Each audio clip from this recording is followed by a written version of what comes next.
ఆ టేప్ కట్టేస్తే వీడియో తీసుకుంటా.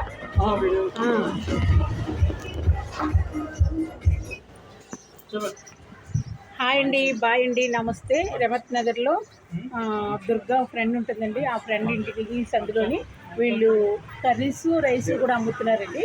చాలా చాలా బాగున్నాయి. ఇవాళ ఏంటంటే నేను కొనుక్కున్నానంటే అక్కడంతా పెద్ద గొడవ చేస్తారండి. ఫంక్షన్ కానీ రమ్మని లక్ష్మమ్మ అని, స్వాతి నాయుడు, సత్య వీళ్ళందరూ కూడా పెద్ద పెద్ద గొడవలు చేశారు. ఇంకంటే నేను ఏమి తినకుండా వచ్చేసానండి. చేసింది నేను, సాయి నేనునండి. వాళ్ళు పెంట చేస్తారు. ఏంటంటే మనం పెట్టడం వాళ్ళకి ఇష్టం లేదండి, అర్థమైపోతుంది కదా, అదే అర్థం అండి. అందుకనేసి అందుకు ఇప్పుడు రైసు, 2 రకాల కూరలు, ఒక పచ్చడి, ఒక ఎగ్గు కొనుక్కుని వెళ్తున్నానండి. ఇంటికి వెళ్ళాక భోజనం చేస్తాను. అందరూ కూడా సంతోషంగా ఉండాలంటే అందరూ కూడా మన విషపేద ఒకడు ఉన్నాడండి. వాడు ఒక పాల బిందులో ఒక విషంసుకు వేసేస్తున్నాడండి. అందరిని చెట్టు చేసేస్తున్నాడు. వాడు పీకల వరకు తాగడం. రాత్రి కూడా రూమ్లో పెద్ద రచ్చరచ్చ చేసాడండి. 2:30కి నా బిడ్డ ఫోన్ చేశాడు, అమ్మ ఏం చేయను అంటే లాగి కొట్టి బయటికి పంపేయమని చెప్పానండి. తర్వాత నా డోర్ కొట్టేస్తున్నాడండి. వచ్చి నా తెల్లారి వరకు డోర్ తీయను అన్నాను. అలా బీభత్సం చేసి ఎంతమంది బ్యాడ్ చేసినా నేనేంటో నా మనసుకుంటే అందరికీ తెలుస్తుంది. ఇప్పుడు ఏంటంటే ఇక్కడ భోజనానికి వచ్చాను. ఇక్కడ అన్ని కర్రీస్ కూడా చాలా చాలా చాలా బాగుంటాయండి.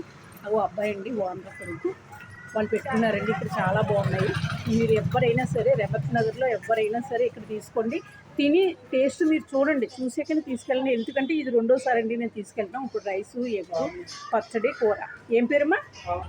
పావని అనే కూరలు ఇదండి. చక్కగా పావని కర్రీస్ అంటండి. చాలా చాలా బాగుంది. చూశారు కదా, అలంకరణ కూడా చాలా బాగుంది, టేస్ట్ కూడా చాలా బాగుంది. ఇది 2వ సారి అండి. ఇప్పుడు నేను కోపం చేత అక్కడ తినలేదు బిర్యానీ, అందుకే ఇవన్నీ తీసుకెళ్తున్నానండి. సరేనండి, హాయ్ అండి, బాయ్ అండి, నమస్తే.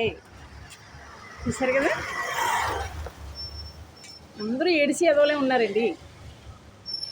Hi bye bye. ఈ షాప్లో రమత్ నగర్లో ఎవరైనా సరే ఇక్కడ మీరు తీసుకెళ్ళండి, హ్యాపీగా తినండి. చూసే మీరు కొనుక్కోండి, మళ్ళీ మనడు వచ్చి తీసుకెళ్తారని నాకు తెలుసండి. నేను కూడా 2వ సారి వచ్చానండి. ఇప్పుడు రైసు, ఎగ్గు, పచ్చడి, కర్రీ పట్టుకెళ్తానండి. సరేనండి.